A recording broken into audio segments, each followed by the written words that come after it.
Sementara itu, ahli yang dihadirkan dalam sidang peninjauan kembali 6 terpidana kasus tewasnya Vina dan Eki, Susno Duaji, menegaskan dari banyaknya barang bukti yang ada, termasuk hasil visum, hingga keterangan para ahli, seluruhnya merujuk pada peristiwa kecelakaan, bukan pembunuhan. Kasus ini berbelok berawal dari keterangan Dede dan Aib, meski belakangan Dede mencabut keterangannya pada 2016 silam, namun hingga kini Aib tak kunjung muncul ke publik untuk mengklarifikasi keterangannya. Berikut wawancara jurnalis NTV Francis Karati dengan Susno Duaji seusai sidang di Pengadilan Negeri Cirebon, Jawa Barat, Rabu 18 September 2024. Kalau untuk kasus pembunuhan ya, itu pertama TKP-nya tidak jelas. Kedua, alat buktinya juga boleh dikatakan tidak ada. Karena hanya mengandalkan keterangan saksi. Saksi pun dulu itu adalah saksi Aib. Ternyata saksi Aib itu besar, bahkan sampai sekarang nggak bisa berani nongol. Saksi kedua adalah saksi Dede, dan Dede pun sudah mencabut keterangannya dan dia mengatakan itu bohong. Ketiga, saksi Rudiana. Saksi Rudiana pun itu dia tidak melihat langsung peristiwa. Dia hanya diberitahu oleh Aib.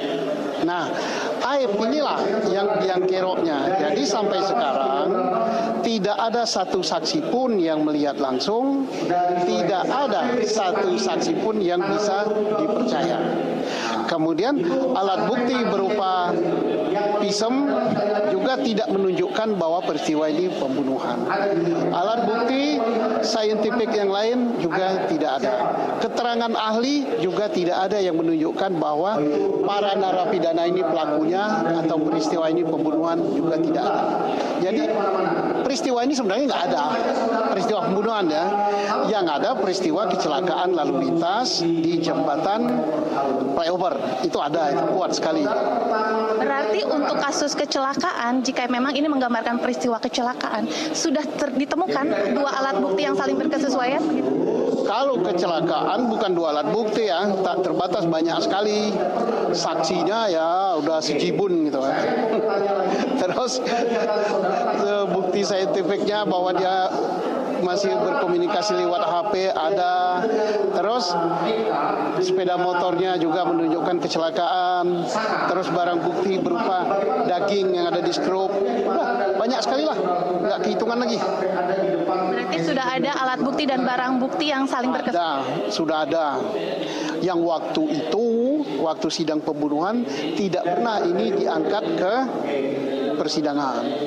Nggak pernah, justru yang diangkat adalah yang tidak ada kaitan dengan laka lantas gitu.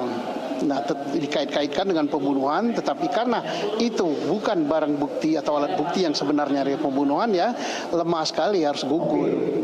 Baik, melihat pandangan JPU begitu yang tentunya sangat bertentangan dengan dari Pak Susno tadi yang sudah menyatakan bahwa jika kecelakaan sebenarnya alat buktinya sudah saling berkesesuaian. Nah, cuman pandangan JPU sendiri menyatakan bahwa sesuai tetap dengan pendirian atau tanggapannya bahwa ini tetap merupakan kasus pembunuhan.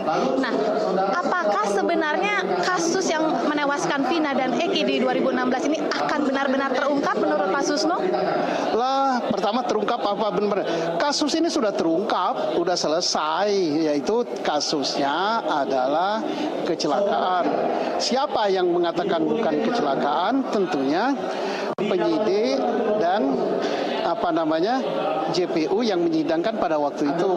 Sebabnya kalau mereka mengatakan sependapat dengan kecelakaan, walaupun dalam hatinya sependapat, maka PK ini udah selesai gitu, bubar, kita pulang semua ke Jakarta hari ini. Ini sebenarnya sesuai dengan tadi keterangan dari Pak Susno yang sempat menyatakan, bahkan sempat terhening sejenak ya pada saat sebenarnya kasus ini sudah terungkap, sudah dinyatakan kecelakaan begitu ya. Tapi tiba-tiba ada laporan baru yang menyatakan bahwa ini adalah kasus pembunuhan.